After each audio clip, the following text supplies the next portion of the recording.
बिस्मिल्लाहिर्रहमानिर्रहीम। शुरू करता हूँ अल्लाह के नाम से जो बड़ा मेहरबान निहायत रहम वाला है।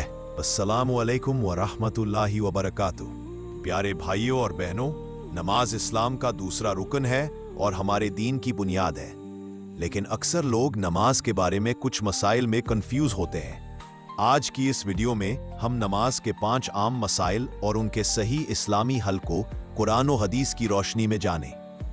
सवाल नंबर 1, अगर नमाज कज़ा हो जाए तो क्या करना चाहिए? जवाब, अगर नमाज वक्त पर न पढ़ी जा सकी तो जैसे ही याद आए फौरन पढ़ लेना जरूरी है। रसूलुल्लाह सल्लल्लाहु अलैहि वसल्लम ने फरमाया, जो शख्स नमाज भूल जाए या सो जाए तो इसका कफ़ारा यही है कि वो जब याद आए नमाज पढ़ ले। सही मुस्लिम।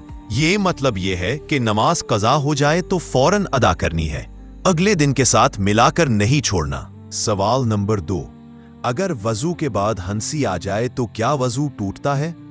जवाब, अगर नमाज के दौरान जोर से हंसे तो नमाज टूट जाती है, लेकिन वजू नहीं टूटता। नमाज के बाहर सिर्फ हंसने से वजू बिल्कुल नहीं टूटता। ये एक मशहूर गलत फहमी है कि हंसने से वजू टूट जाता है। ऐसा नहीं है। सवाल नंबर 3, सफर में नमाज तसर कैसे पढ़े?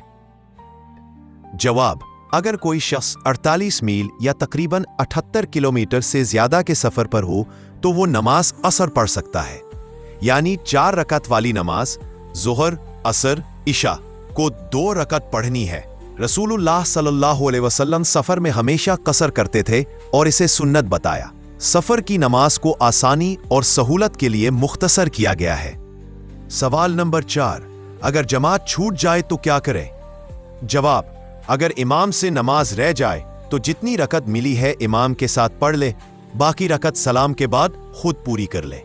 नबी अलैहिस्सलाम ने फरमाया, जो नमाज की 1 रकत पाए तो उसने नमाज पा ली। बुखारी और मुस्लिम। सवाल नंबर 5, औरतों के लिए अजान और इकामत का क्या हुक्म है? जवाब, औरतों पर अजान और इकामत दोनों वाजिब नहीं है। वो बगैर अजान और इकामत के सीधा नमाज शुरू कर सकती हैं।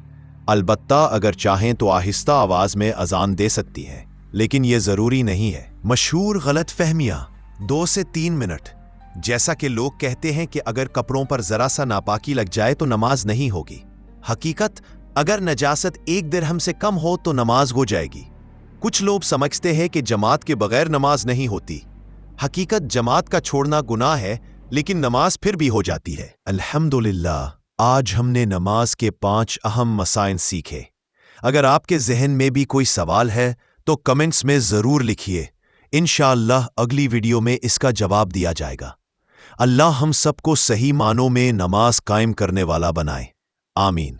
अस्सलामु अलैकुम व रहमतुल्लाहि व बरकातुहू।